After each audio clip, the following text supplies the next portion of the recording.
नमस्कार। जनशोध न्यूज़ में आपका स्वागत है। मैं प्रदीप तिवारी। तो अब अगड़ों और पिछड़ों की राजनीति पूरे देश में गर्मा गई। मुद्दा तब उठा जब प्रधानमंत्री श्री नरेंद्र मोदी ने संसद में इस बात का जिक्र किया। उन्होंने इस बात का भी जिक्र किया कि उन्होंने बिहार के पूर्व मुख्यमंत्री और पिछड़ा वर्ग के बड़े नेता कर्पूरी ठाकुर को सम्मानित किया, जो कि कांग्रेस और यूपी सरकार नहीं किए कर पाए। उन्होंने इस ओर ध्यान नहीं दिया। उन्होंने ये भी बताया कि यूपीए सरकार के समय में बनी यूपीए सरकार के समय में एक निकाय बना था जिसके सामने सरकार की एक न चली। राष्ट्रीय सलाहकार परिषद में कितने ओबीसी थे, ये क्या यूपीए सरकार और कांग्रेस के नेता बताएंगे। इस बात पर ही पलटवार करते हुए कांग्रेस के युवराज राहुल गांधी ने नरेंद्र मोदी पर पलटवार किया। उन्होंने कहा कि Narendra Modi by birth OBC नहीं है। उन्होंने इसके लिए पूरा एक टेक्निकल एस्पेक्ट पूरा बताया कि कैसे वो एक किस समाज में पैदा हुए थे। उन्होंने बताया कि वो तेली समाज में पैदा हुए थे और बाद में गुजरात सरकार ने 2000 में इस समाज को पिछड़ा वर्ग में शामिल किया। इस तरीके से मोदी जी बाय बर्थ पिछड़ा वर्ग नहीं, पिछड़ा वर्ग के नहीं कहलाते। ये मुद्दा तब और गर्मा गया जब प्रधानमंत्री ने संसद में अपने आप को सबसे बड़ा ओबीसी कहा।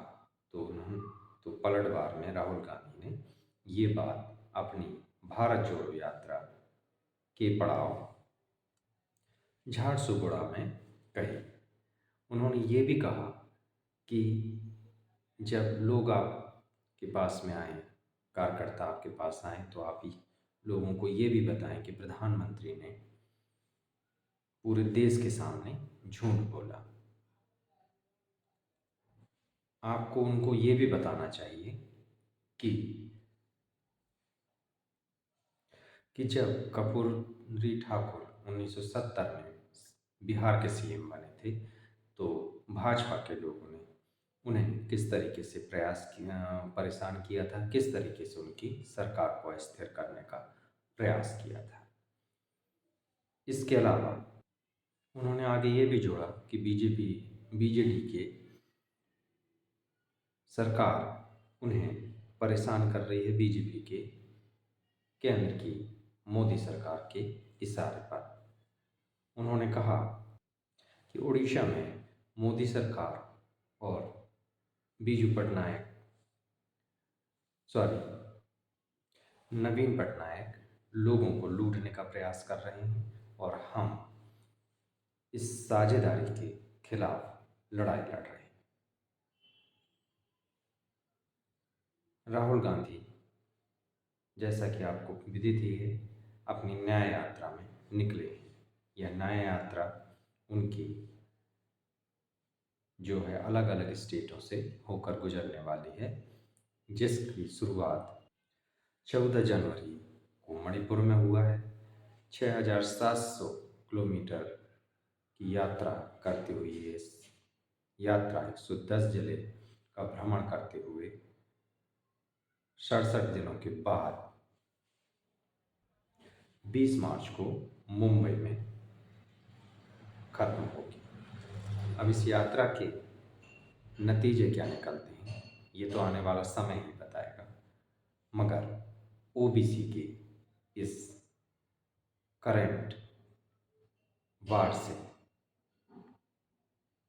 भाजपा जरूर कुछ समय के लिए असहज हो जाएगी और इसके जवाब उसे देना पड़ेगा। हालांकि ये कोई नया वाक्य नहीं है। प्रधानमंत्री श्री नरेंद्र मोदी की शिक्षा को लेकर भी इसी तरीके के प्रश्न किए गए थे। अब ये कितना चुनावी मुद्दा बन पाता है, ये आने वाला समय बताएगा। बेखौफ पत्रकारिता और बुलंद आवाज को अगर चुनना चाहते हैं तो लाइक और सब्सक्राइब करना ना भूलिएगा। देखते रहिए जनशोध। नमस्कार।